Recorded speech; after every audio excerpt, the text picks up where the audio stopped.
Thank you. I now call on Neil Findlay to respond to the debate. 8 minutes, please. Thanks, Presiding Officer. Before Christmas, when Mr Russell had his disastrous spell, he tried humility for a few weeks, but it would appear over Christmas that the New Year's resolution is to cast all that aside. For the last 18 months, Scotland's colleges have been under unprecedented pressure. The teaching grants have been reduced and will be reduced again this year. There have been staff losses of 1,400 in the last year. Courses have been cut across the board. Places for adults with learning disabilities have been cut by at best 34%, and in some colleges, all outreach work for this group has ceased entirely. Colleges have been forced into shotgun mergers, and new tiers of bureaucracy have been established, with powers further centralised in the hands of the Minister. College unions have been passing motions of no confidence in the Cabinet Secretary. There have been demonstrations, and in just over a year, if we count last year's campaign and this year's campaign, over 127,000 emails have been sent to members of this Parliament by students protesting about the college's policy. And if what Willie Coffey said in his contribution is correct, what are they all complaining about? Because everything's just fantastic. And next week, this Parliament will vote on the budget, a budget that proposes yet another £34 million reduction in college finance. Now, if this was at a time of economic boom, certainly, Mr Coffey, Willie Coffey, would you be proposing an alternative budget then? Mr McIntosh explained what our position on colleges was very clearly last week. And he proposed that we would reverse every college cut. Now, if this was at a time of economic boom, with jobs aplenty and reducing demand for colleges, then there would be some logic to the approach. But of course that's not the situation. Unemployment is disturbingly high, and that people are desperate to train or retrain and gain an education to help them move on in life. But as we have heard in this debate, the deliberate policy of this government on colleges is denying that opportunity to a growing number of our citizens. And despite this weight of evidence exposing the policy for the disaster it is, its chief architect, the Cabinet Secretary, ploughs ahead regardless, with that toxic mix of arrogance, denial and self-delusion that we've all become so familiar with over the last year. We all know there's been growing concern about the extent of waiting lists in Scotland's colleges. This has come not from Mr Russell's favourite bogeymen and women, whether it be Westminster, Labour councils, not even from sound recorder-wielding principals, or maybe more accurately, former principals. No, these concerns have come from young people, NUS college unions, business leaders, but also Scotland's colleges, the very organisation trusted to bring together these institutions.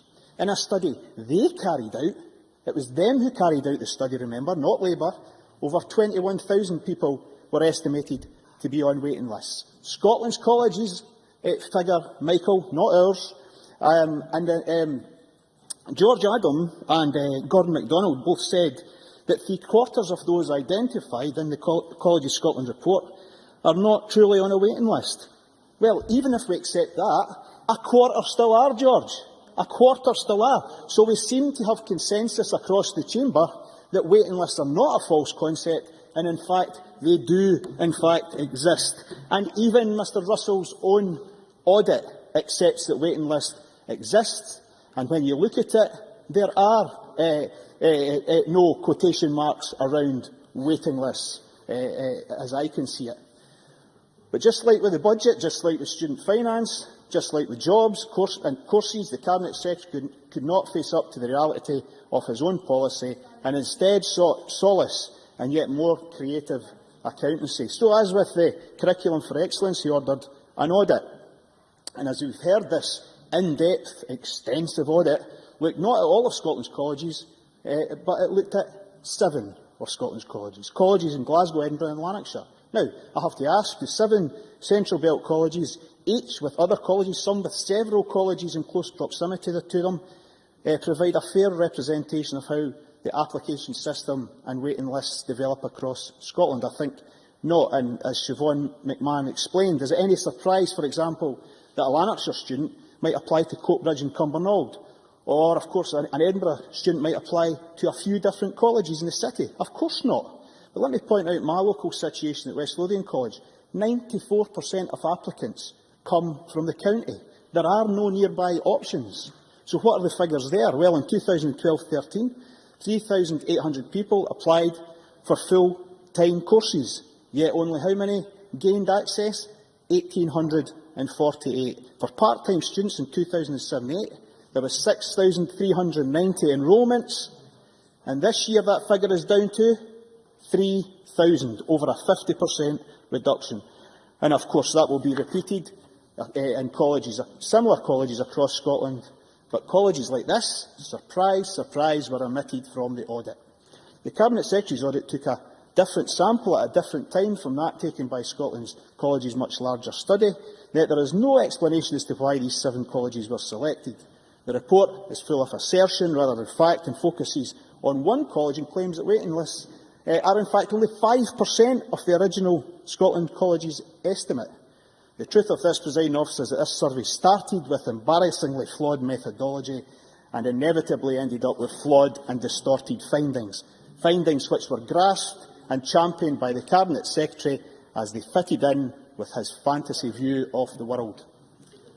But I'm sorry, Presiding Officer, when Mr Russell comforts himself in these figures, no one else out there in the real world believes a word of it, not Scotland's colleges, not college principals, not college staff or students, and most certainly not the thousands of applicants who have been left without a place.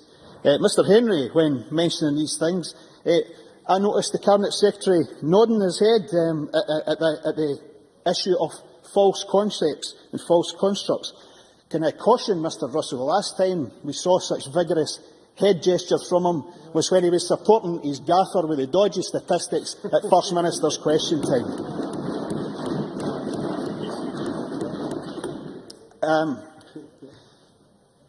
Now, Presiding Officer, on the 24th of October I asked the Cabinet Secretary, and people have mentioned this, and I quote, "With no preamble, no prejudgment, can I ask a simple question? How many people are on the college waiting lists?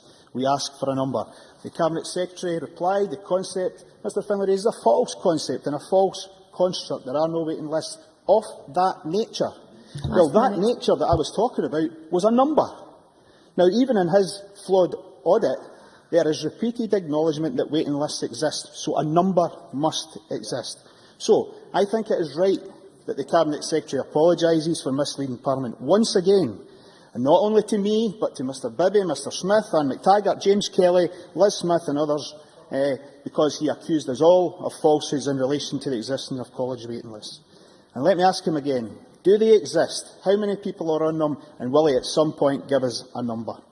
A few weeks ago, Presiding Officer, we were treated to the sight of the Cabinet Secretary, let me put it charitably, being interviewed by college students at Edinburgh College. Being an enthusiastic IT user, I'm sure he applauded the initiative of the students who put the video on YouTube so their fellow students could see and hear the Cabinet Secretary share the views, his great news about his college policies. These students told it like it is on places, courses, jobs and waiting lists, yet the denial continues. You can't hide forever, Mr Russell. Thank you. That concludes the debate on further education, and it is now time to move on to the next item of business. I'll allow a few seconds for members to